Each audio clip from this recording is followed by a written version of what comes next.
Yellow. Hello.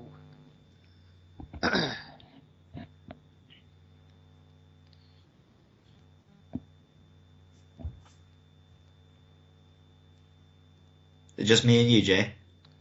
It seems like that's the case. Oh, brilliant. Fuck them two then. Which I'm Hello here. and welcome to the GNamer Podcast. Can you hear me?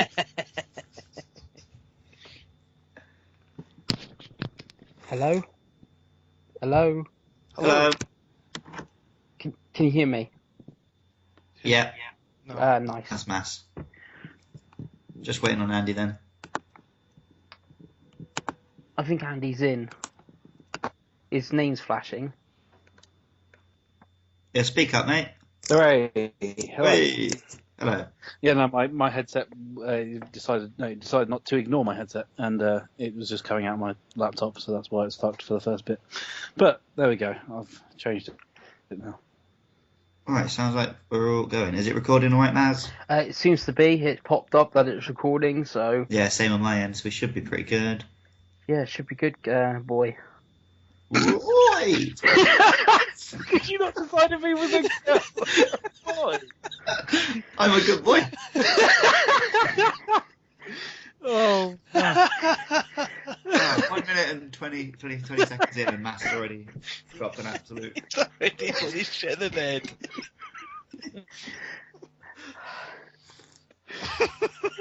Terrible, isn't it?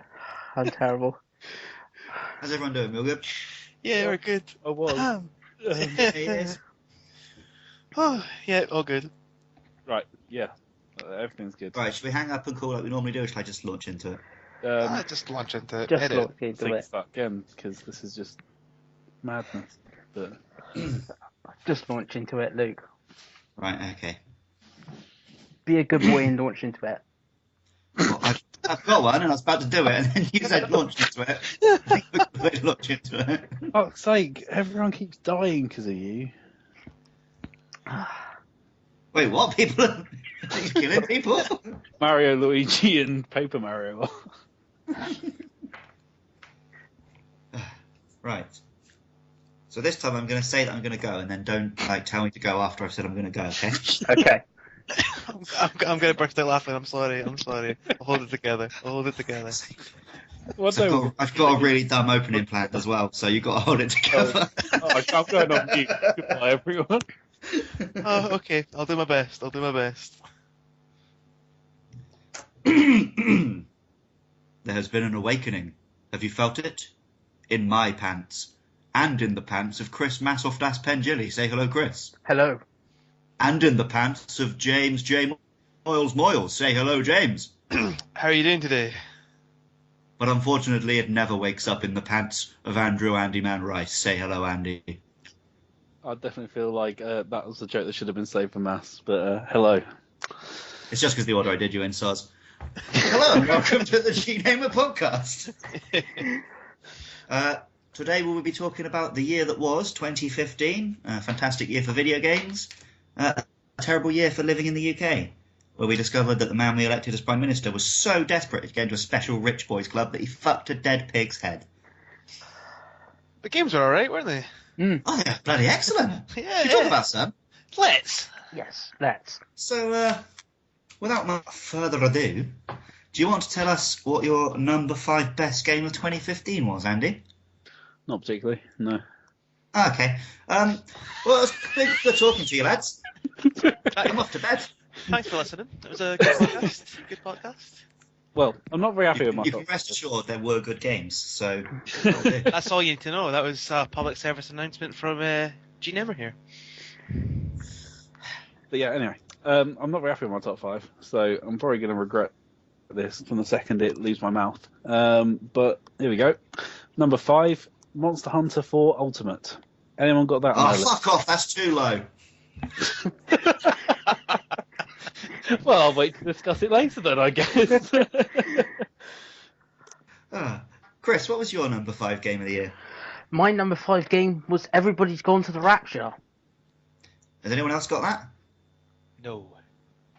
Me and Andy discussed it last time. I think he was on the podcast. We both enjoyed it, but had very different opinions on where it should have gone. I thought it should have been more linear, been great in VR, and I think Andy, you thought it should have been slightly more open and more of a game. I don't think it needs to be more open as such. I think it was open enough. I think it just needed to be a bit more polished and have a walking speed that wasn't tragically slow. Is this before or after you discovered the secret run button? This was after the run button was already in place when I played it, and Still too slow. Yeah, it was pretty. It was. I only worked outside as well, so it's not even like it was a permanent increase in speed or anything. It was like you were basically accelerating, which is obviously not how people tend to walk, and it only worked outside. So if you walked into any building, you were then walking through treacle like a fucking. You heard Professor Oak's voice say, "This is not the time for that." Exactly. Yeah, see, I had no issue with that. I just thought it was a lovely experience that took you through beautiful music. You know, all the like art direction was fantastic. The speed didn't really bother me. That's why I said it would be. I mean, come on. That's why I think it'd be good in VR Oh. sort of game, because you would just be taken through But none of us are going to pay $600 to play that, so in VR. So Do we have a mass mentions VR like counter here? Because I think we're going to start one. Yeah. Rapture's not a game that I played, but it's one that I'm thinking one day if I ever do move to the city or move out of England, it'll be the game that I fire up for a bit of nostalgia, because it looks like it really captures sort of the shit, useless part of the world I live in. It really is a lovely game, and like I wish I liked it more, but there were too many issues. And that walking speed, there's a massive farm which you literally still have to walk at this stupidly slow speed, and it gives you no direction in that whole part of the game. It genuinely did almost make me give up on the game. But you know, if you are happy to have a day where you don't really care about what you're doing, you just want to kick back and walk around a farm, then absolutely it'll blow you away. But not top 5 material, I'm afraid, not this year. The only thing I've played that's kind of comparable to Dear Esther. I mean, they're both kind of quote-unquote walking simulators as much as I do hate that term. Were they not... It's the same people, isn't it? Overlap? Yeah. It's the same. It's both Chinese Room. Is it the same developer? Yeah, I believe so. There you go. That's something I didn't know. They do Gone Home as well, or is that a different... Gone Home is Fulbright, I think. Oh, okay. Yeah. I mean, I liked Dear Esther for what it was, but it was just not a lot happened. From what I've seen, Everybody's Gone to the Rapture has a bit more of an interesting premise than Dear Esther, where you're just some dude walking about an island, and that's about it. Whereas Everybody's Gone to the Rapture does seem to have a concept in it, and it's one that I probably should pick up and give it a go, but too many games. It's definitely worth it. It's one of those games which is absolutely brilliant to talk about as well, because it is nice and open in a way that you really can interpret and put your own meanings on it. And I really have enjoyed talking about that game with every single person that I have done. There you are. All right then. So, Jay, what's your number 5 game of the year for 2015? Well, my number 5 game is Batman Arkham Knight. Oh, that's mine low. as well. That's your number 5 as well. But Yeah. I was going to say, fuck off. How's that in the top 5? Fuck off, Matt. Oh! All right, I'm going to start my Matt has minions tally as well. He's put Everybody's Gone to the Rapture above Batman. Batman, stupid Wait, Batmobile. Can you Well, calm down? The Matt? best bit is tanks. The order. This Also, is we're not talking order. about it yet. Andy, Okay. what's your number 4 game of the year? It's Batman Arkham Knight. Yes!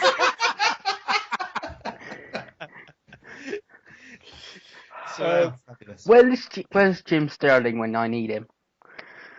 Hopefully, Not off somewhere. amateurs like us. Exactly. Right. Okay. Yeah. So it's my number 4. So I'm going to talk about Batman first. Yeah. Batman, brilliant return of the Bat. I personally love the Batmobile. I really enjoyed the story. The only thing that lets that down to me compared to City is the challenges. I know that's not everyone's bag, but I love the combat challenges, and I did find the ones included in the game to be kind of lacking. The DLC has made up for it somewhat, but a lot of people aren't happy about that. But I'm happy with it, and I really enjoyed the game. Yeah, I love the game, really start to finish. It looked gorgeous, had great story, had great gameplay, had great fighting, and it had really good bits where you're in a tank. I'm going to jump in here and say that I picked it as my number 5 despite the bits in the tank. I wasn't a big fan. I mentioned this before, I thought it robbed the game of some really good boss battles. They seem to kind of like fall back on the Batmobile all too often. Understand why they did it, because, it's this game's thing, but I like just driving about the streets in it. I like having the kind of tank-on-tank battles, but when it came to the game's kind of climactic moments, I felt they should have tried to maybe take something out of the book of Arkham Origins. Arkham Origins boss fights were top notch. The rest of the game, but the boss fights were great, and it was a bit disappointing going from that to this and seeing the boss fights were just follow this massive tank and sneak up behind it in the tank and shoot it. But for what it's worth, the rest of the game was fantastic. It looked gorgeous. I mean, unless you played it on PC, in which you look gorgeous like every few frames. But as for the rest of the game, like really good stuff. It was, classic Batman action there. I like the plot for what it's worth, even if it was a little bit predictable at points in time. Not good enough to get any higher on my list, but it was a great game, and I enjoyed my time with it. Yeah, I think I will agree with what you say about how the Batmobile probably costed boss fights. I was very disappointed I didn't actually get to have a punch up with the Arkham Knight. Yeah, and the whole to be game fair, felt like it was that building also- towards that. If you're thinking about the Arkham Knight himself, you did still get a sort of fight. I mean, it wasn't a straight up fight, but it was, it wasn't just vehicle sections with him. No, there was the stealth bit as well, but it felt like the sort of Yeah, there's meant to be a kung fu fight between them, and there wasn't. Yeah. I was a lot more satisfied with the stealth boss fight with him on my hard playthrough. I thought there was a lot more challenging there. Yeah, I'll agree with that as well. Way too easy on normal. That's for sure. I think it's just that not long after playing that boss fight, I then also played the quiet boss fight.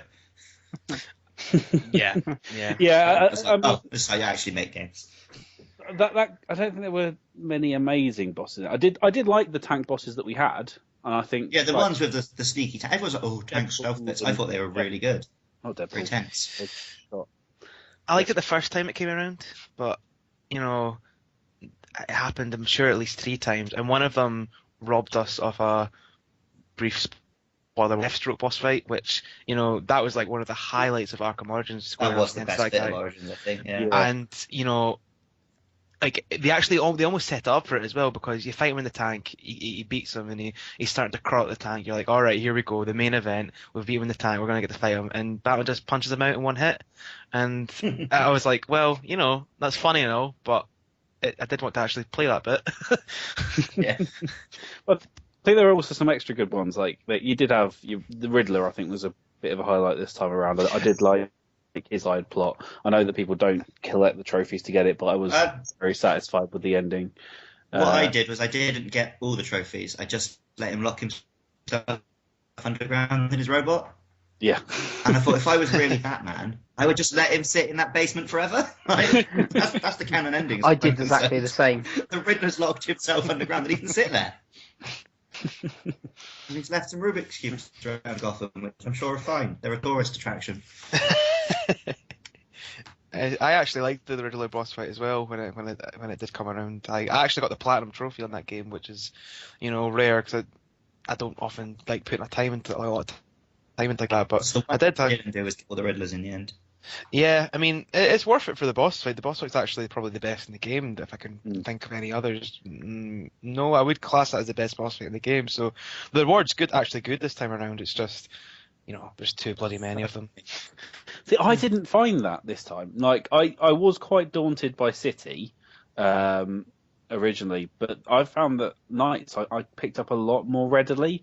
There was one which there's like loads of question marks on a wall, and for the life of me, I did not think to turn around and hook up to the electric points on my Batmobile was constantly charged, so that was pissing me off throughout the game. But like, I didn't find I had to go out and grind too much for the trophies and stuff at the end, whereas I did. If I thought ahead and done them as I was playing, it probably wouldn't have been such an issue.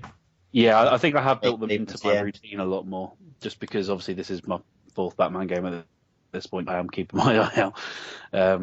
But no, I mean, I was happy with the whole thing. I think that it was I think the new game plus in it is also really good. There's some really nice little tweaks that made me too scared to play the game. But that's because I'm a massive wimp. So. Are you talking about the Well, just the start one alone. The start, yeah, that was cool. I really liked that. Oh yeah, I went into New Game just long enough to see that. Yeah, that's really cool. It actually happens in regular New Game if you leave it there long enough. Yeah. Yeah, really cool, but a good game. Indeed. Our first one that's on all 3 of our lists. Yeah, Yeah. all 3 sensible lists. Yeah. Probably as good as it gets. Right, who's next for the number 4? I do believe that is. That would be Chris. My number 4 is Rise of the Tomb Raider. No, I don't have that. On your own. Oh, right, okay. Xbox One. I've only just started playing the first one. You sound surprised. I thought it'd be on yours actually, Andy. I'm actually I thought it would actually It's be been a yours. good year, mate. It's been a good year. Yeah. Xbox One's best exclusive this year. Really, really good cinematic action adventure experience. I haven't really got much else to talk on it. It's just me talking to myself about I've this only one. just started playing the first one, the first reboot. Well, and I'm really enjoying that, so I probably will get around to it. You mean the second reboot, because they tried to reboot it like on PS2 and Wii and Xbox, didn't they? Right, anyway, it doesn't matter. Sorry, I fell asleep there.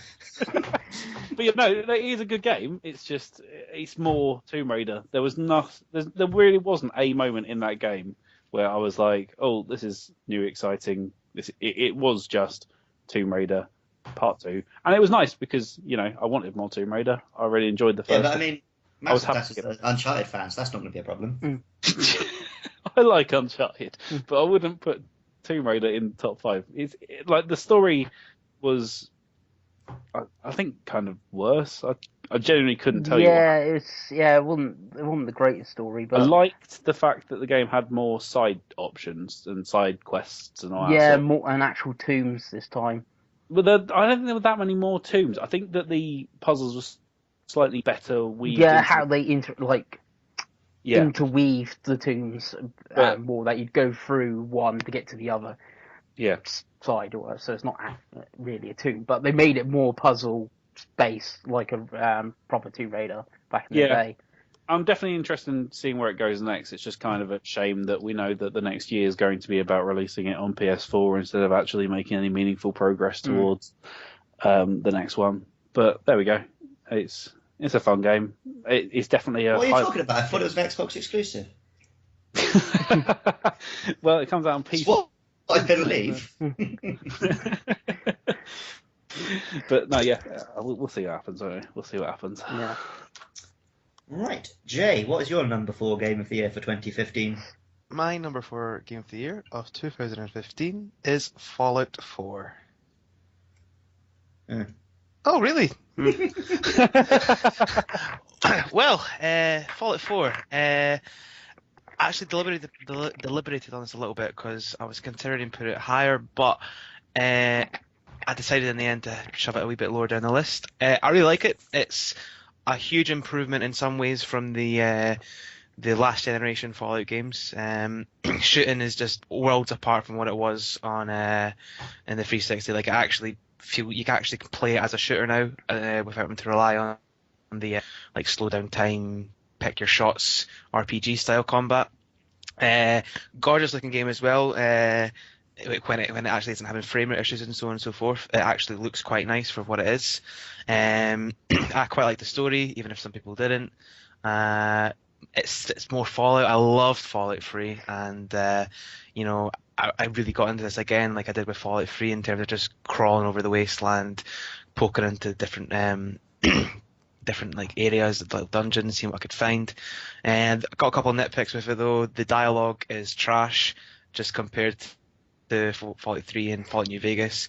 They kind of went for the Walking Dead style, well, Telltale style really, kind of here's 4 options, pick one, and it kind of dumbed down the whole dialogue system. Like, for example, in New Vegas, if you picked a character with low intelligence, he couldn't really speak to people. He'd just be like, oh, hello, over and over and again. But here it's just, you can pick a sarcastic option that is a yes. You could pick a question option that's a yes. You could pick a no, and you can pick a nice option that's a yes. And it really just kind of dumbed down the experience for me. But as for that game myself, really, really enjoyed it. I'm still enjoying it, actually. I've not put it down really since I've since I've it. But yeah, number 4 of the year for me.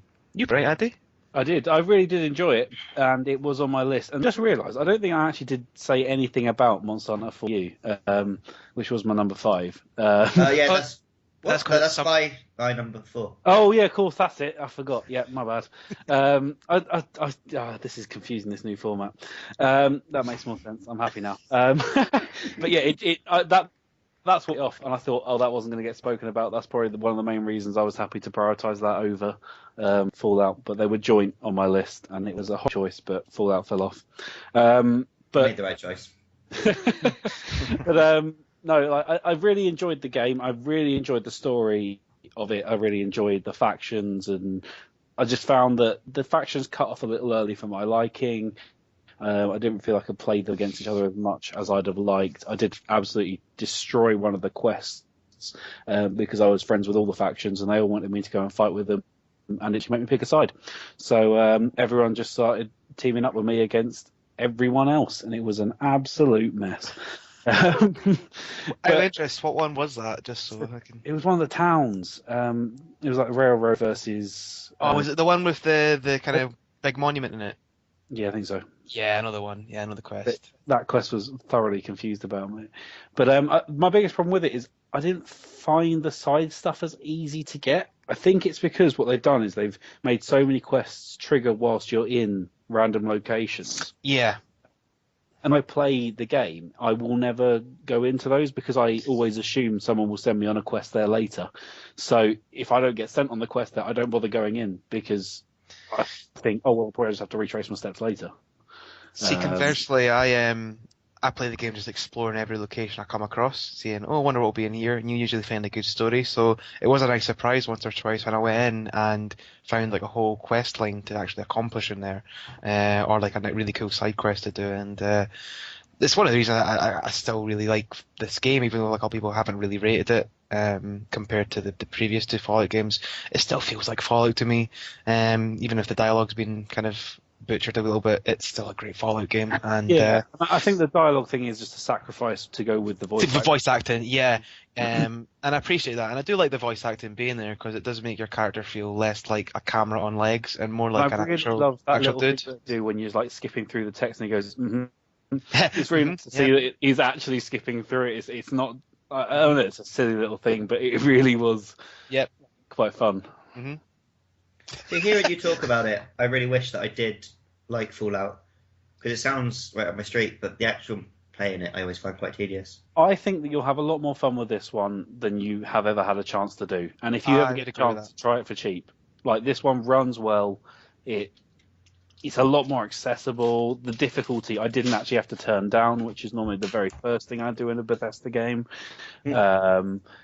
It is a lot of fun, and I think it is the best chance anyone who is not a Fallout lover has of getting into Fallout so far. At least.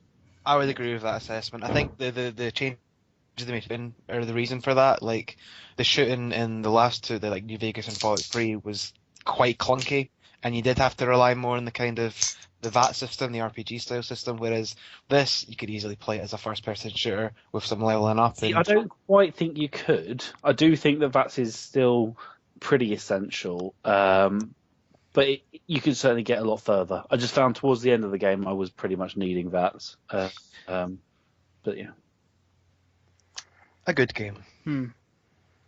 Chris Masoftas Penduli, what is your number 4? Wait, no, we done you. What am I on about? Yeah, it's your number 4. / it's number. Because you're not quite in the right order when I look at Skype. Ah, right. Yeah, Monster Hunter, as Andy spoiled just now.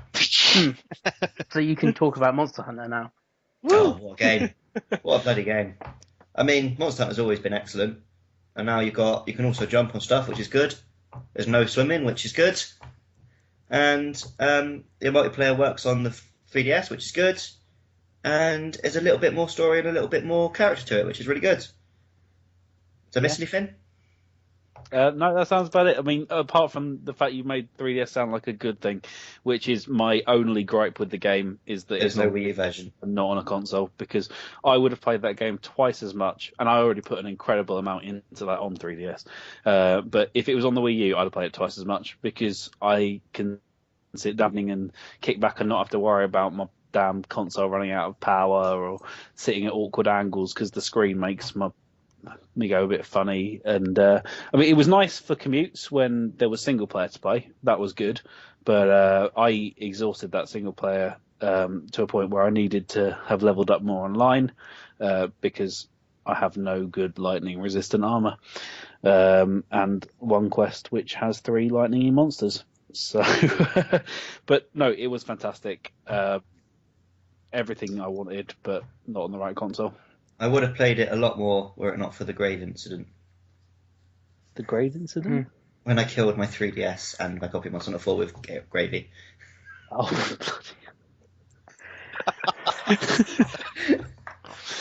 That's one of the most drunker things I've ever heard. I was over and I sat down with a KFC with my 3DS in my pocket and I spit it all over my lap.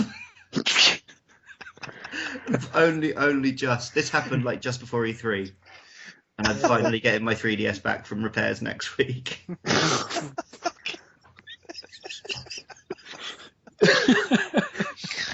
Oh, well, we look forward to seeing you back on Monster Hunt. Well, I have to buy a new copy because that was what was in the slot and that was absolutely destroyed. But I did always regret not downloading it anyway.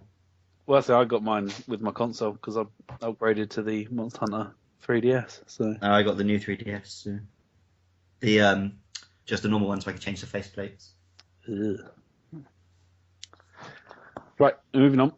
Yeah, what is your number 3 game of the year 2015? Well, I'm not sure if this is going to stick, but Bloodborne. No, it is going to stick. No one else got it. I haven't played it yet. Otherwise, I haven't played there. Oh, have you not? I thought you played it, Jay. Oh, well. No, I've got it. It's sitting there ready to be played, but I started Ace Attorney instead. So, well, that is possibly the most toughest decision for me to decide whether to be angry or happy with you for. So, I will get around to it, but I've literally just finished Dark Souls 2, and I can't do 2 of them in a row. Yeah, well, I'll talk about Bloodborne then. Bloodborne. Yeah, go ahead. It's like Dark Souls, but you don't use a shield. It's great. I hadn't played through a Souls game properly, really, up to this point. I did own Dark Souls. I had platted Demon Souls, but I was cloning items because I wanted to get the plat. So, I mean, whilst I did obviously actually beat the enemies fair and square, I wasn't seriously stuck into it as much as I probably could have been. But I'd started that game so many times, I was not playing through it all again. So what you're saying is you're a filthy cheater. I was a filthy cheater in that particular instance, I'm not going to lie. But no. You monger filth. Bloodborne, I got into properly. I loved it. Got my axe. I love axes. Smacked some dudes on the head and some increasingly nasty monsters. I loved everything about that game. It is a well-made game. And I really enjoyed the Chalice dungeons, which I ran through with Jas. I thought that was a lot of fun, adding a little bit of a multiplayer twist to it. And yeah, I don't know. There's not much to say. If you haven't played it, sort it out. Yeah, something that is going to be sorted out in the very near future, I imagine. I love Dark Souls to bits. I really enjoyed Dark Souls 2 as well. It's a no-brainer. This is going to get played at some point. One thing I have seen a lot of Bloodborne, and one thing I really loved is that they didn't just stick to kind of the gothic horror. They went kind of cosmic horror as well, and brought in the kind of Lovecraft element towards like the latter half of the game, which I thought is really, really cool, and like kind of stopped it from just being a bit of a one-tone game, like visually at least. And can't wait to get tucked into that. Yeah, I'm dead keen to play it. Dark Souls is one of my favourite games. When Dark Souls 2 was acceptable as well. and it looks absolutely gorgeous. So as soon as I can borrow Muss's PS4 for a week or two, Well, I I'll be definitely literally think giving it that- all of my time. I think it's the best of the bunch. Like, I did really enjoy my playthrough of Dark Souls, but I don't know, Bloodborne was just a little bit more special to me. From what I hear, for most people, it's pretty much which way around you play them. Yeah, could very well be. Could well be. And Chris, what is your numero tres? Until Dawn. No, I didn't think anyone else would have that one. It's a bit. Not had any shared of any yet. It's. I've not had a shit. It's very different to. You've not had a shit. No, not had a shared game. A game that Yeah, you well, guys that had. was going to happen, wasn't it, you bloody hipster? Yeah, I'm going for like the really hipster choice. But Until Dawn, it's imagine the Quantic Dream games. Most of you might have played them, like Heavy Rain and stuff like that. But imagine them, but with a story that actually makes sense. Imagine it. Yep. Yep. Then That's put better. in cheesy teen horror, Great, got you. and you got Until Dawn. Oh, okay. It's I have heard a lot of good things about it, and I've picked it up for Christmas myself, but it's I haven't got around to it yet. bad, but in a good way, because how cheesy and stuff it is. Yeah, that's kind of the point of the game, though, isn't it? Like, Yeah. it's kind of trying to like ape those kind of teen horror films, and for what it's worth, it does look like a really good game. And like, I'm not really big on the kind of Quantic Dream style, Beyond Two Souls style of game, but that does look like one that I do need to pick up in the near future. Because like I've seen the choices actually had a real proper effect on the They outcome of the do. story. I've finished it. I only finished it twice, because I feel with games like that, we spoke to this about before, with like Mass Effect and stuff. It's like that's my choice that I made, so I don't want to play it like 14 times or whatever to get all the different endings, and because that's not my choice. I killed Zack because I decided to kill him. Spoilers, jeez. Well, think you might pretty much save everyone him, something like that. So, That's fair enough. Decent reasoning. yeah. And obviously when it came out, it's like huge on Twitch and everything. That it's the sort of game that it actually works socially as well, because obviously you could stream it, and then on the chat you can go, no, you need to be saving so and so, and you can actually play it socially, even though it Yeah, isn't. I would quite like to get it and play it like with a group of friends on Halloween or something. Get some guys around and make it everyone around the same duty. Yeah, For what it's worth, yeah, I agree with you there. It does look like a game that I'd really like to play through with a mate or two, just because picking our choices. Mm. And some girls, of course. Yeah. Yeah, I have a reputation to uphold. Right, that was my number 3, so it will be Jay's turn. Indeed, it will be. So, kind of cheating a wee bit with this one, but I think it stands. Okay, my number 3 is a game that technically came out in 2014, but was finished in 2015. It's Tales from the Borderlands. I'd accept that. Yeah, I think the most of the Yeah. game's been here. So Yeah, it was actually really good. Did anyone else have it there? not in my list. No, I think I would put it like Played it yet. 6 if I was going to put it in.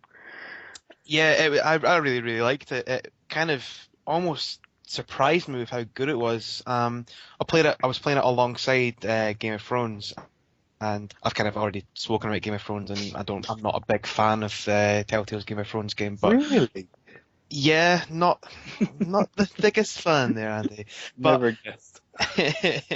Tales from the Borderlands, though, I loved it. Like, I thought it captured the Borderlands world like amazingly well, really fleshed it out as well, because I mean, it wasn't the greatest of game worlds when, Gearbox took it. I mean, it was funny, sure, but they didn't have like too much in the way of like character I development. never even found it particularly funny. Like, I mean, I know crap going on, but my biggest problem with Borderlands has always been that it's near impossible to tell what's going on. You're playing it with friends because the game is so dry on its own. Yeah, I agree with that. That's You just lose yourself.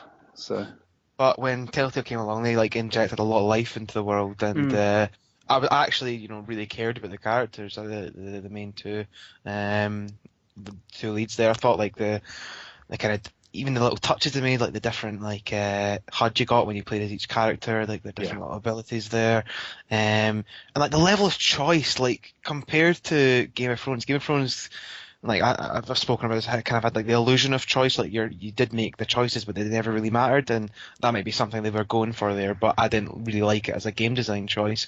With Tales from the Borderlands, like I was stunned to see like the ending. I'll be vague here, but the ending has you all like teaming up with characters you met throughout your journey, and you can like take them on to fight some big evil at the end. Now, depending on choices you've made, certain characters are available to, take onto that journey. And I was looking at the characters there, and I was like, but hang on, he died in the very first episode. How's he there? And I was looking there, and apparently, you can take a guy that died in my game on the very first episode to that finale there, and like that almost made me want to go back and replay the game, which I never do with Telltale games. I always think that's me done. I'm happy with that. Really well made game. I didn't experience any like the technical issues that I have seen with the game. A real surprise, and one that I might even play again. Yeah, it was one that really took me by surprise, because I played the first episode and I enjoyed it a lot more than I expected. But I certainly wasn't hanging on the second episode or anything. There was nothing that was like, I need to play this. Whereas Game of Thrones really did have me that gripped. And I think it was just the weight of Game of Thrones as opposed to Tales from the Borderlands. But after a few weeks, after the first 2 episodes or whatever, I realised it was just a really fun thing that I was just looking forward to just kicking back with and just having a really good time. And that's what that game is. It is a really good time. Yeah, absolutely. They kind of set a few stones in place for like a series 2 to come along, but then like wrapped it all nicely as well, and it was just a fun game, full stop. And highly recommended. I will probably set it to download as soon as we're done, because Mus has already bought it. Oh, Nice. Yeah. Right, so my number 3 game of the year 2015, Life is Strange. That's fucking too low. I can't remember. Was it that? Was that? What was your confidence in saying that? Is it too low? Yeah, I was pretty sure that was going to be too low. Except I've already done my number 3, so you know what my number 2 is. It's Life is Strange. Wait. It's not your girl! You said it's Also, too it low. might have been your number 1. Obviously not number 3, because that's too low. This is a shambles. Andy, what's your number 2? My number 2, well, this one's kind of cheating because it's a game that came out in 2012, but it's Yakuza 5. Woo! I have not played a Yakuza, but I really want to. That's out of the games anyone said so far that I've not played. That's the one I want to play the most. Well, you should play it the most, because You Yakuza getting me a 5 PS3? was stunning. No, Yakuza 5. I'm not playing it until it gets a disc release.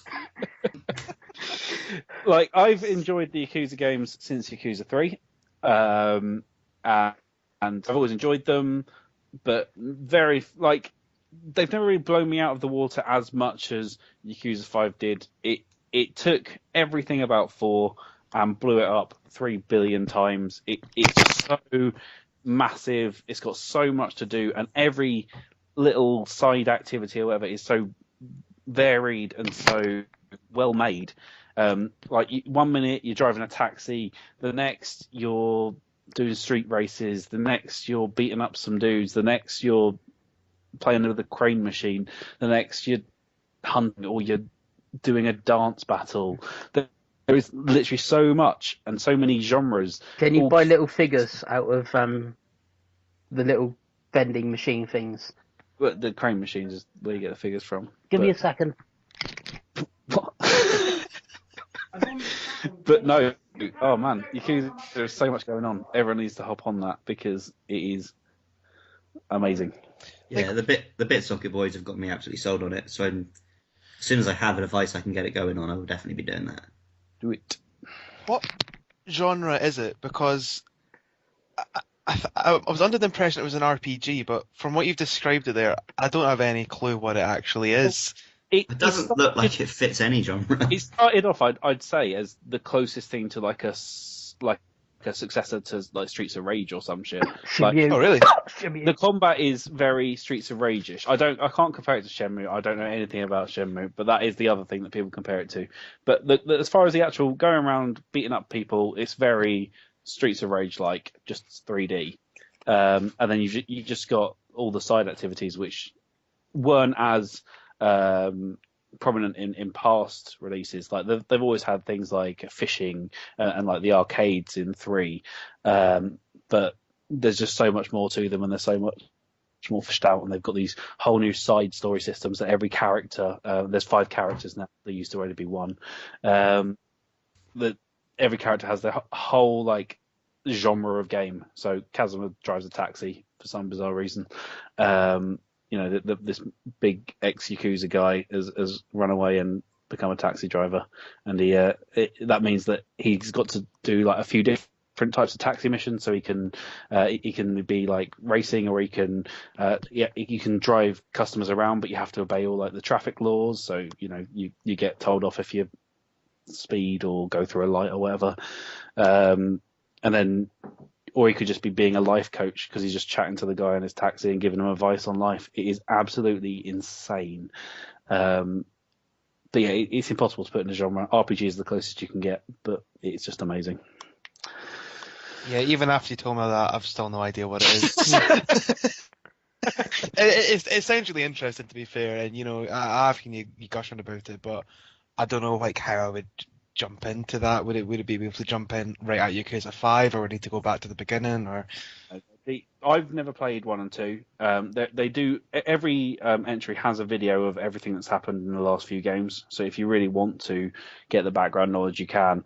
But there's just no entry level knowledge for this game. It's if you know there's a badass ex-Yakuza guy called Kazuma Kiryu, that's about all you need to know. Fair enough. Sounds good. Yeah.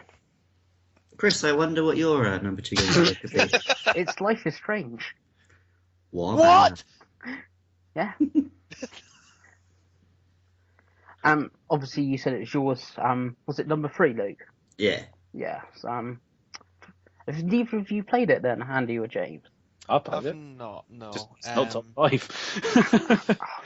It's something that I really need to go and play because everyone says it blows nearly Telltale's done out of the water. So something I do need to go and play.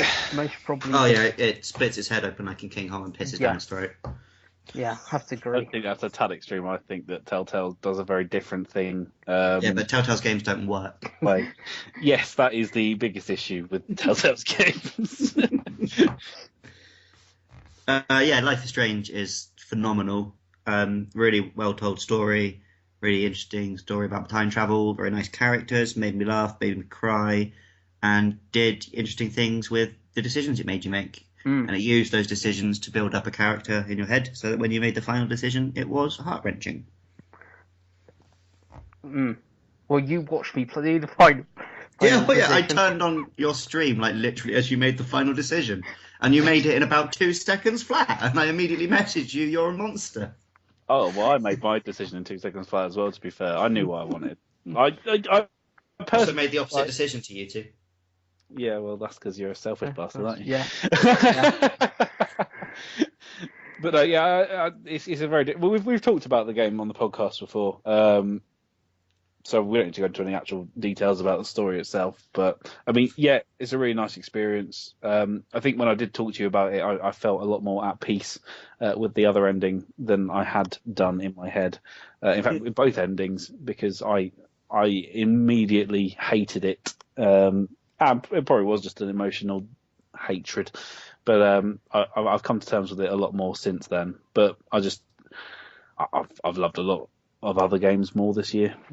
So. The interesting thing is the way people say, like, I can't believe anyone would go for the other ending, but then like it's almost split the audience 50-50. So they've done a really good job of making both endings feel like the only ending. Well, I think I really did feel that the way that they presented your ending was a bit of a fuck you. Like, Mm. to me, that was Don't Nod were like, no, why would anyone choose this ending? I don't think they would have expected it to be as weighted as it was, because But I don't was think you very- could have done that ending any other way, though. I think that's just the way that ending had to be. Yeah, quite possibly. I didn't like the running away aspect of it, but maybe that is genuinely what would have happened. I just felt that It's it about was, being a very young teenager, so it made sense to me. yeah, I know, but even then, I don't know. It was a bit too far. But you know, I'm I did young worse. as well, so. Yeah, if we That made was- you feel interested in it, Jay. Well, you were very, very vague. But It's a no, game you can't talk that much about without spoiling it. yeah, and I do appreciate that. But the fact that you said that both the endings can be so almost final there, but still kind of split the audience makes me really interested in it. And for what it's worth, everyone's been raving about it, so yeah, definitely one I need to check out.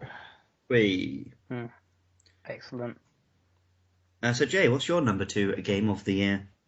Well, I have a sneaking suspicion I'm going to get a few fuck off, that's too lows. But my number 2 game of the year was Metal Gear Solid 5. Fuck God, off, that's too Konami? low.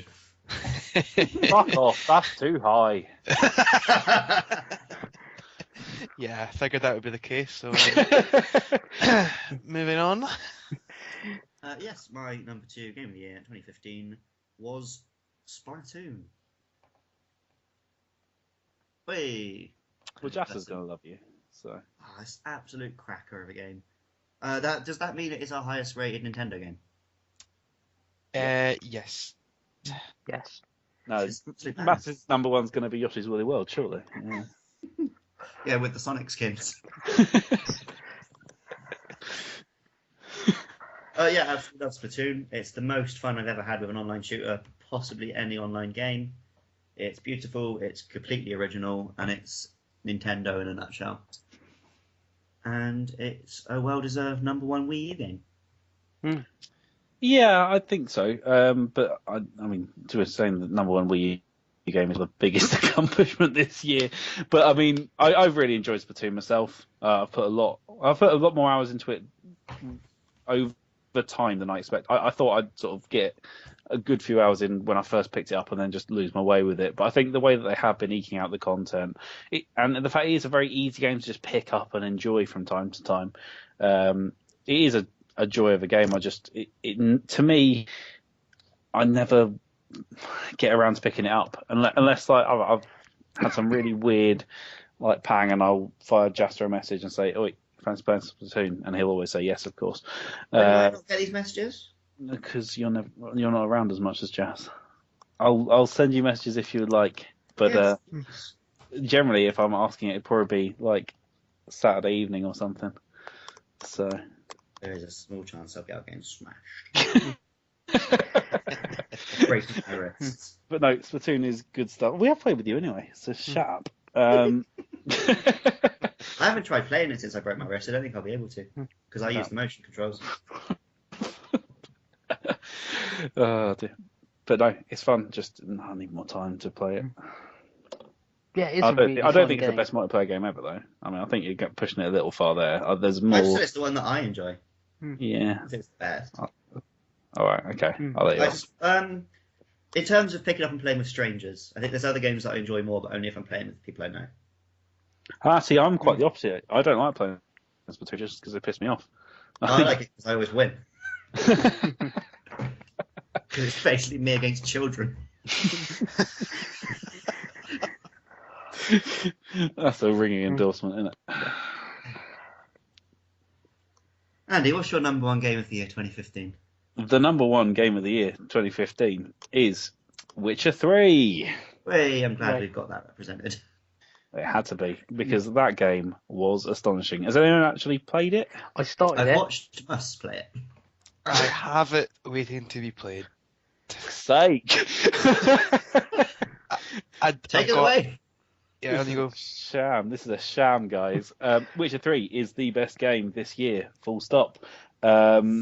Now, I know that a lot of people have a bit of a soft spot for it, for all the nonsense, like, oh, I gave us lots of free DLC. No, this game was good. I didn't even play any of the free DLC. I never cared about it because it is literally just a couple of extra quests and skins after I'd already finished the game.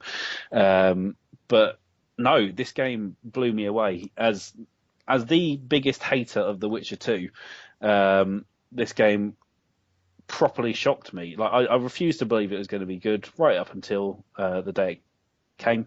Even then, I was pretty skeptical because I refused to believe that a game that came after The Witcher 2 could be good, let alone amazing. And just every step of the way, it blew me away. The combat is amazing fun. The world is brilliant. The side quests are all fascinating and always come with some absolutely crazy plot that you can't predict. And Geralt is an amazing character. It's so much fun to play as an absolute that just cares for himself, and you can just do whatever the fuck you want without any guilt. When I was watching it, the way he came across to me was as a bloke who wants everyone to think that. Yeah. I think he's got a heart of gold, really. I think he's a big pussycat. To some degree, you can do that, yeah. But I think came across like a Wolverine to me. I never felt bad being bad, whereas I would in pretty like even in games like Walking Dead, I've always felt bad being bad as Lee or something, because I still feel that it's me. But Geralt did feel like a significantly fleshed out character. He felt like he was a proper part of the world, and therefore I could do what I wanted with him. And I loved it. Yeah, I don't know if you've been on the forum, the best RPGs thread, but I've put Witcher in my top 10. Yeah, I saw that. I saw that as well. But that thread's going to be impossible for me to fill out because I don't. I think I'd struggle if it was separated into different types of RPG, let alone every type. just sitting and keeping an eye on it, it looked incredible. I was getting snippets of story and the writing and the characters. And I am going to have to sit down and play it when I've got a month free sometime. That game is just so rewarding. And the DLC, the paid one. And the tunes. So brilliant. But everything, that world is just amazing. And I'm meaning to get around to playing it again for months. And I can't wait to get back into that game. What a game. Yeah, it's one that I've got sitting there waiting to be played alongside about a dozen other games, but it's probably going to be the next one I'm going to start because it's been topping Game of the Year lists that have been coming out recently, like everyone, and it's topped another one here. Hey, there you go. But absolutely need to get it played. I'm going to be watching your PSN habits like a hawk, Jay. If I see you playing like Hardware Rivals or something, I'll be coming down. Warframe. I'm getting the Fallout 4 plat, and then we're moving on to The Witcher.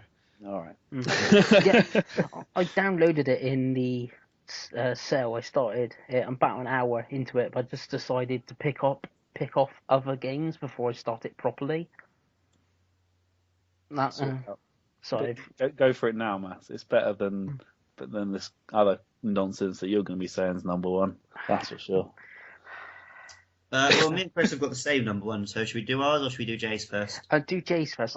Can I have a guess? Can we? I can guess. Should I go 3, 2, 1 and we both say it? Yeah.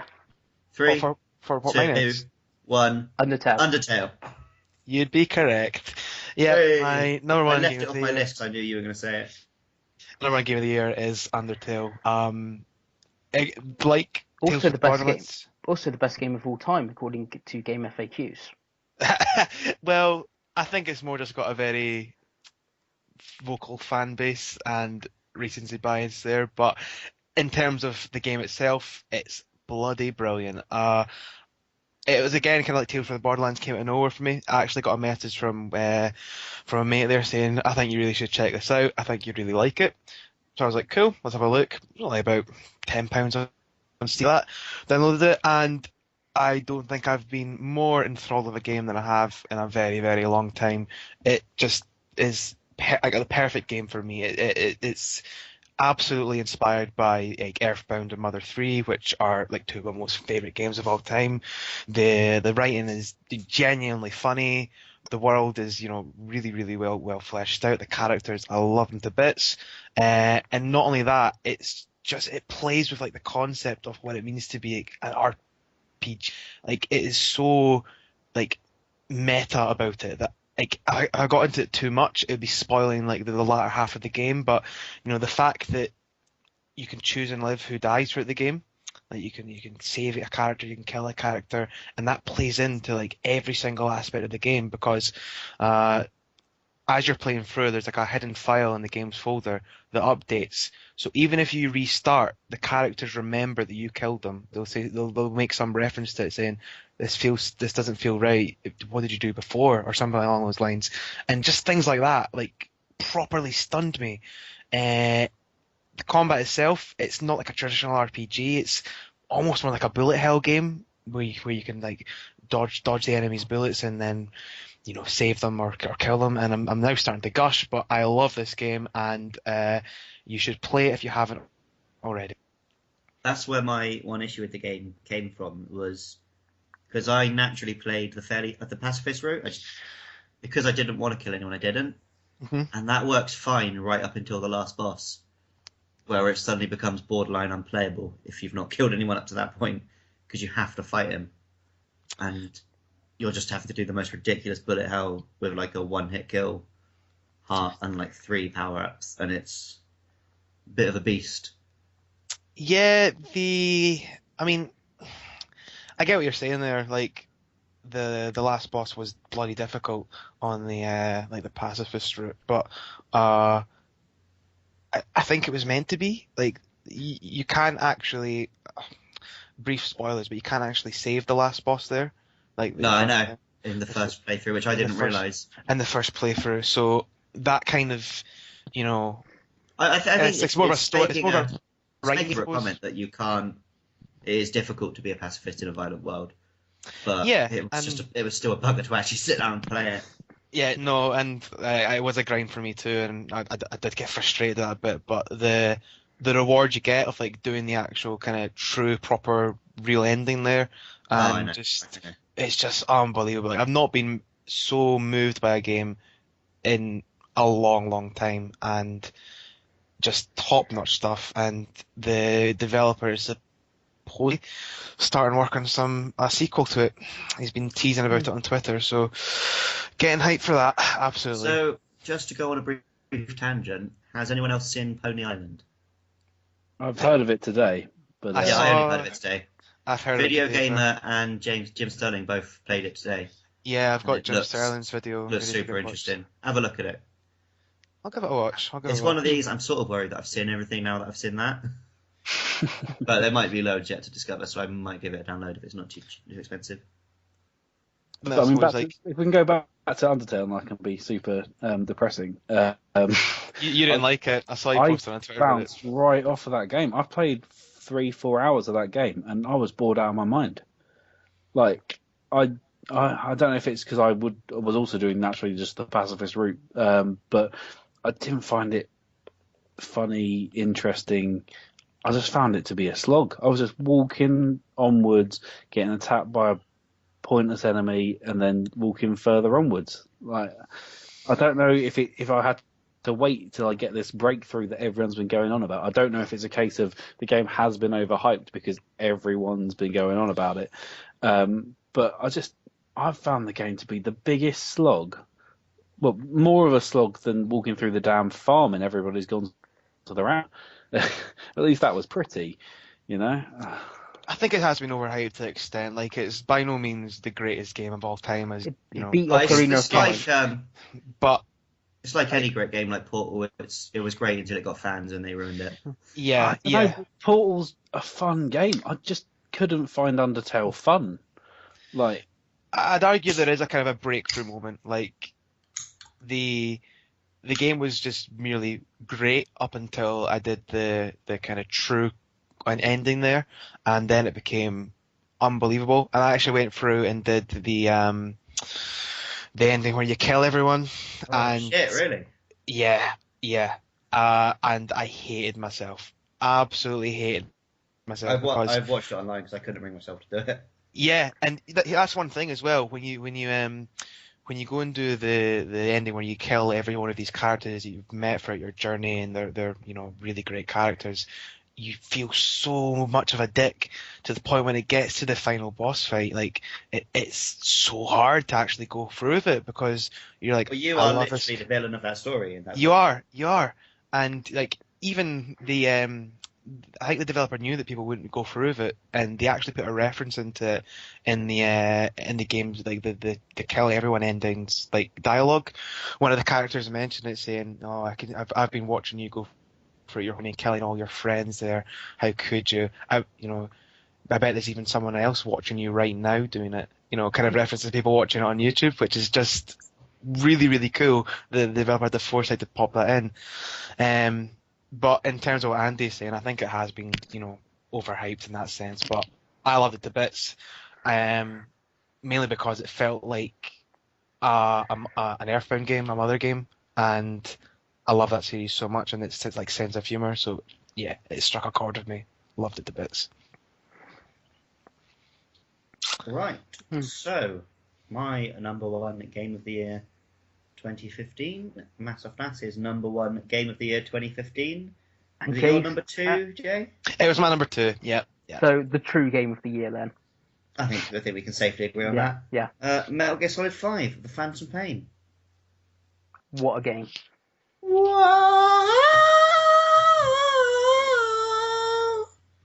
That was uncomfortable. What an absolute banger of a game.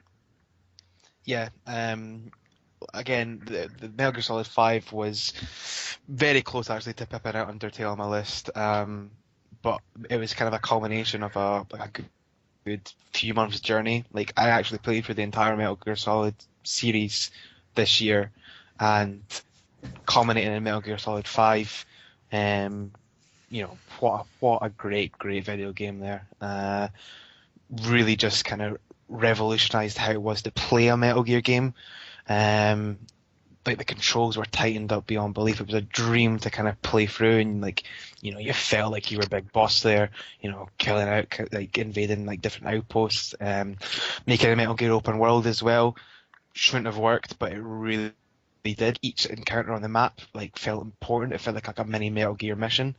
The story itself, I mean, I've got some quibbles with the ending, but the actual story I really enjoyed.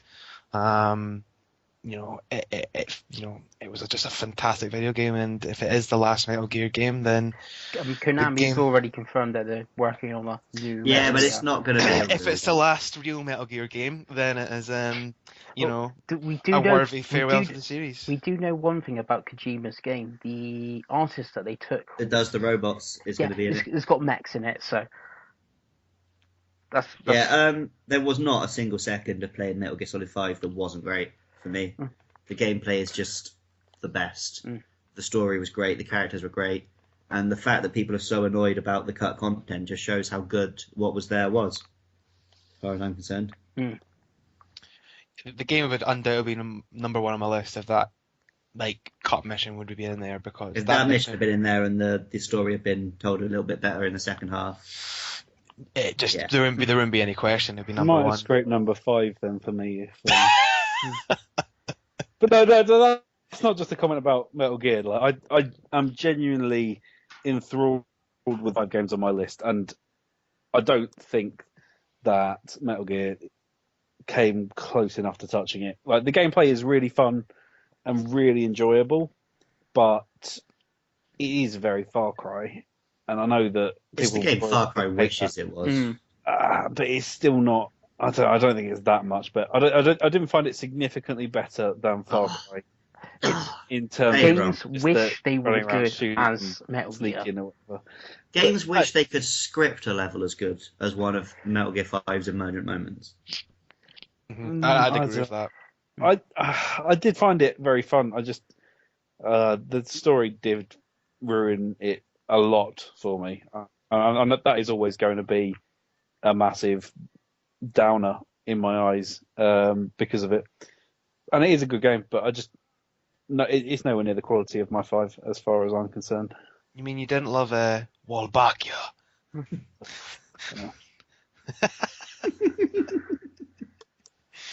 I kind of get what you're saying there with the story. I mean, I didn't particularly like the ending. I kind of got what Kojima was going for with it, but it just kind of felt like a cop out with me. As far as I'm concerned, if I can finish a game and not realise it for 2 days, that is a real issue with your game. I didn't have that at all. I knew when I was sitting down for the final 2 missions, and it was a really big event for me, and I stayed up literally all night playing them. Yeah, pretty much. And it was the ending that I'd foreseen from like a year before the game came out. I but think I was late for work because of the ending. Yeah, because it's so fucking long. Actually, I was late for work with Metal Gear Solid 4 as well, because that ending goes on for like hours. I skived off a day of work for Metal Gear Solid 4. Called in sick. Yeah, Metal Gear Solid 5, what a game. Yeah, fantastic. And any game that lets me go around stealing sheep with balloons is obviously going to be pretty high up there. And also any game which has bear attacks but lets me not kill them.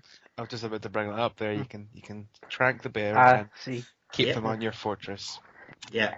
Speaking of the fortress, I was going to be speaking of bears. I'm really disappointed. Speaking of, the bears can be on the fortress, you know. The mother base stuff got a bit too much for me into the game. I kind of just gave up on it and let it run itself. There was a lot there, but you didn't actually have to do this. Yeah, which you know didn't really detract anything from the game, but it just. Sometimes I like just flying over there, walking about, listening to my tapes. See, I found going back to Mother Base to be a massive faff because there's nothing to bloody do except for find the secret bloody room with Paz in it. I missed that. I missed it. Yes, so did I. I found it, but only because my mate at work told me to. I had all the damn photos as well, but no, didn't have a clue that she was bloody there. Well, but she's not really there. No, she's not. If you go outside and look, the room she's in doesn't exist. Yeah, I've heard that one. I mean, Tripping balls. I think that's something that probably should have just been in Act 2 without having been like squirreled away. I like the fact it's squirreled away. That's neat, but something as huge as that probably should have actually been, you know, a mandatory. Yeah. No, the whole point of the game was to call out the idea of unscripted storytelling and the fact that you can never be as badass as Big Boss. You know, yeah, I'm always happy when a game has a message. I think you'll find I can be as badass as Big Boss, and it's called Geralt of Rivia. Nah. Big Boss would fucking spank him. Yeah. No, he wouldn't. Geralt taking the shit down. Geralt walks around with 2 swords. Big Boss doesn't need 1 sword. Plus, Big Boss has a Metal Gear. Geralt doesn't need swords. He just does it to chop up bastard monsters. Yeah, but Big Boss has a Metal Gear. Metal Gear destroy. See, Geralt's got Roach. How could he take down Roach? It's a cooler horse than flipping D-Horse, that's for sure. Nah, get out, dude. Roach can't shit on command. Yeah, he can shit on command. I was about to bring that up. You know, actually, fuck it. It's my number 1. He can shit on command. 3-1. No, Undertale's still number 1, but one of the main reasons that Metal Gear Solid ranked so high was it Mission 41? The one in the quarantine base. Oh yeah, what a mission! That was just unbelievable. Unbelievable. If we're talking single moments of the year, that's probably yeah. Like what a mission! Like genuinely moving. I've never hated anyone, real or fictional, as much as I hate fucking Huey in that mission. Huey, oh Huey. I think I've missed something here because I didn't hate Huey. I must have really killing your own man. Like, yeah, because carrying lethal disease, it would wipe out Earth. Oh yeah, but I probably just ignored him because he's an idiot. But I didn't hate him for it. Oh, I did. Him getting sent away on a boat was far too good for him. I was really I'm glad that his son then sleeps with his wife and he kills himself. Yeah, it does happen, doesn't it? Yeah. Why we said to Huey, I must have missed something there because I wasn't even angry at him. I was angry that he built that bloody big mech and you don't get to use it. Yeah, that's fair. But I don't think I was angry that I we don't think that's really. useful. I was angry that like the Diamond Dogs really poetic left Skullface to die from the same wounds they had, and then here we went and shot him in the face. Oh yeah, he did do that. Yeah. fuck Huey. Oh, But yeah, a terrible good character. video game. A very good video game. A decent.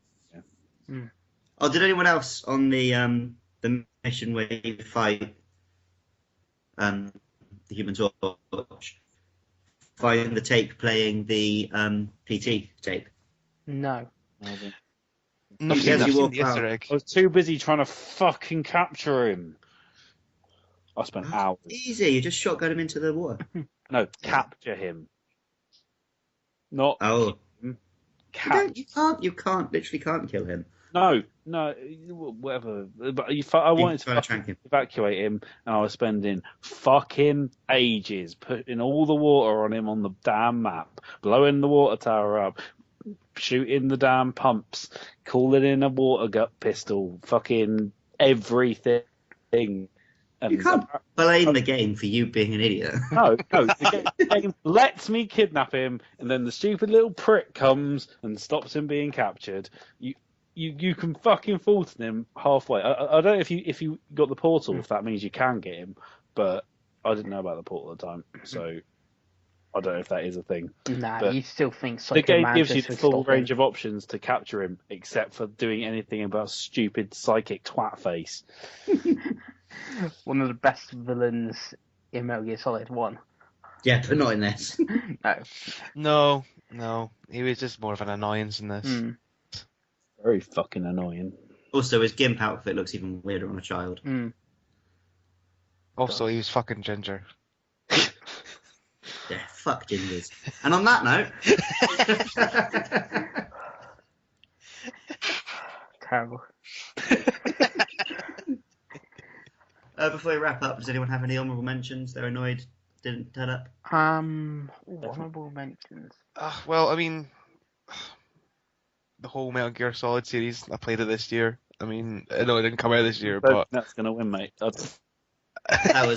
was the Dark Souls series for me. yeah, I mean, Big one I and totally two. fucked that up. I just broke my headset, I think. Well, not broke it. Honourable know. mentions. Oh, Destiny actually became good this year. Hello? Yeah, Matt was chatting about Destiny. Yeah. oh, what a great ending to this. Right, I'm back. Hey. So, Yeah, so- I went to look at my game shelf to see if there's anything I missed, and I successfully managed to hug my headset and just fuck everything. Well done. Top Well work. done. Well done. The worst thing is, I don't think there's anything that needs a mention. The only one I would say is her story. Mm. That was too scary for me. Too spooky for me. I can't really The think screen of anything flashed, else. and I assumed that there was a ghost about to jump out at it, even though it was apparently just your reflection. But I was Yeah, that's just 90s computers. But I was convinced there was a ghost behind me because it happened at different moments, so it really fucking did me over.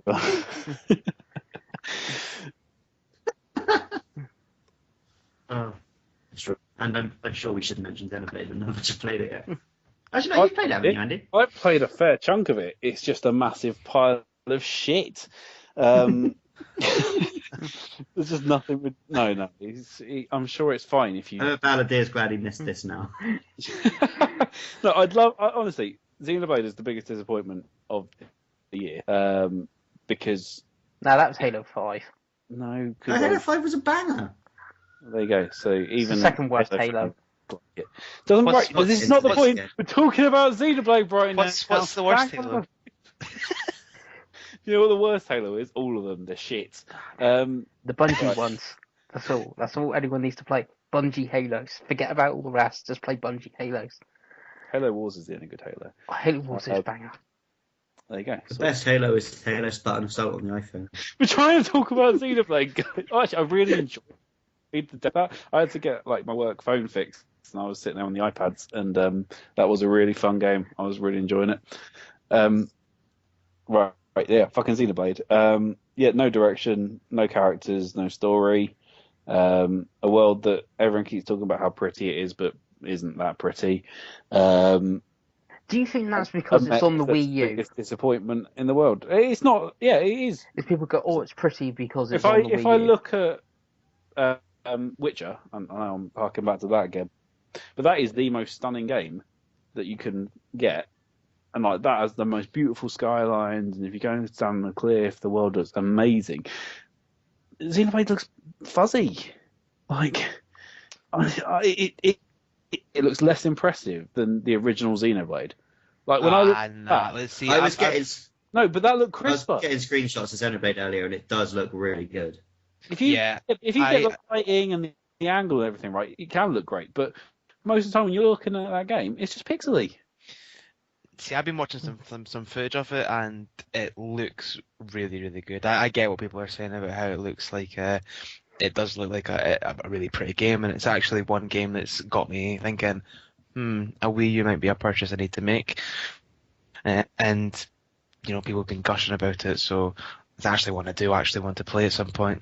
You see, I'd say that Wii is a purchase, but I wouldn't say Xenoblade's worth it. That game, I will be picking it up soon. I'm devastated. I genuinely am. That game is the most disappointing game I've probably ever played.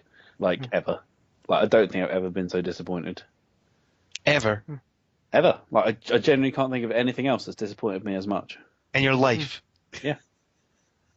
Xenoblade Chronicles X is the most disappointing thing you've ever experienced in your life. Yep, that's it. Wow.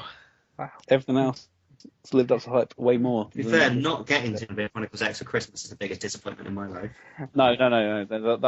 That's called being spared the pain that I'm suffering. I started it I think I'm on chapter 4, and it's just okay. I played Final Fantasy. Yeah, but you've only done the tutorial stuff, so you've not exactly seen. Yeah, much but of it's it. like I've spent. I'm wandering only a like pointless world. 2 hours into Final Fantasy VII, and that's from 1997, and I'm enjoying that way more. There's just so many issues with it. Like it's so boring running past another monster that's ridiculously overleveled and getting killed in one hit. Oh yeah. Actually, where I'm to is where you have to do a bit of stealth, and if you go a certain way, you get. Right, everyone stopped listening to this ages ago, by the way, guys. Yeah, if you go a certain way, you hit level 45 enemies, and you're like level 6. Yeah, nice. It's like great enemy placement, guys. And the mechs aren't even fun. The mechs are not even fun. I thought this was supposed to be fucking honourable mentions. And I'm making sure that nobody mentions Xenoblade X honourably ever again. Yeah, and everyone goes on about, you can use mechs now. You have an uncanny ability of having the opposite of the most popular opinion. You can use mechs in Xenogears, which came out in like 1995. No, so but what's the big whoop? That's just not a fun mech game. You know what's a fun mech game? Transformers Devastation. That was that was good. Yeah, that was good. My first Bayonetta. Exactly. Bayonetta 2, I played through that the other week. That was an honourable mention. That's a good game still, isn't it? Oh, what game? Yeah, Final Fantasy VII still a good game. No, that was never a good game. No, it's much more fun now because you can play it on triple speed and God mode, so you don't have to worry about the combat and you can move around really fast. But, you know, it's still not a very good game. I see. I'm thinking it. I quite liked it, but it's not what I'm playing at the moment. I think it's bedtime, Chris. I think you might be right. Let's put Mass to bed. I've actually gone back to Andy's game of the year last year. What was that? Dragon Age 3. Oh yeah. Did you forget the name of the game halfway through there? Like, it's alright that I forgot my game of the year last year, but you forgot what game you were talking about. Yeah, because me and you really disagreed about it last year. Yeah, because That's interesting that it was a brilliant game. Dragon Age last year and Witcher this year. Yeah, A lot of people have said that since Witcher came out. So don't ask me to choose between the two because I would not be able to choose because Dragon Age does an amazing. I think the one thing that I do want to clear up is that when people do compare Witcher and Dragon Age, that is a pointless comparison. Those games are so different and do totally different things. The Witcher is great at setting you out in a world, going and doing amazing combat, killing big monsters, and having a sort of dark story. Whereas Dragon Age is much more your traditional power trip of I'm the most important person in the world, I'm really great, I want to do all these big negotiations. Geralt would never do any negotiations. There's no fun political intrigue. You'd never get anything like the mission where you go and hang out with the Empress is what I'm thinking. Oh, yeah, I've just done that mission. Yeah, you get things where it sort of does similar things in The Witcher, but it never has the sort of same weight and excitement because you know that Geralt will just whack out his sword and stab someone or something. Like, they're both amazing games in their own right, and I think they both deserve top spots. All righty here then. Both games that I said I really wanted to play and then never got around to, and probably never will. What a nightmare. Here's a quick question for you. Mass Effect soon though. What do you think your game of the year in 2016 will be? Zelda if it comes out. Mass Effect if it comes out. I think mine will be Persona 5. My actual prediction is that it will be Dark Souls 3 because Mass Effect and Zelda are both going to get pushed back. Yep. That's a good. See, I don't know about Zelda. If it's an NX launch title. NX is 2017 now, isn't I it? think that Zelda is more likely to come out this year than Dragon Age. Not Dragon Age, Mass Effect, yeah. That's true. I'd love it if they both did though. Persona 5. Because Dark Souls, Zelda, and Mass Effect in 1 year would be like, I'd never be able to put trousers on again. You do make a good shout there, Jay, with Persona 5, but I'm planning to play Persona 4 very soon, so Persona 5 may be sort of my pick for next year, but at the moment I'm going to go, if it comes out, Final Fantasy 15. Oh, yeah. Now I'm stuck on Persona. No, see, I keep forgetting that Final Fantasy 15 is happening. Like, it still doesn't seem real. Square forgot that it was happening. That game could I think they have. top tier. Like, I really enjoyed that demo. That to me is the game that Xenoblade X should be. And if they do pull off the road trippy thing with an actual like the vibe of it does look really nice. It might be the first Final Fantasy I really love the idea of like a road trip game. Like, it looks really fun. Yeah, no, that is something to be watching out for. Good. Star Fox, lads. Sorry, that was named at me, was it? No Man's Sky. That's not going to be what they promised. No, that's going to be the biggest disappointment of next year. Not as much as it is of every year ever, but you know. For fuck's sake. All right, night, lads.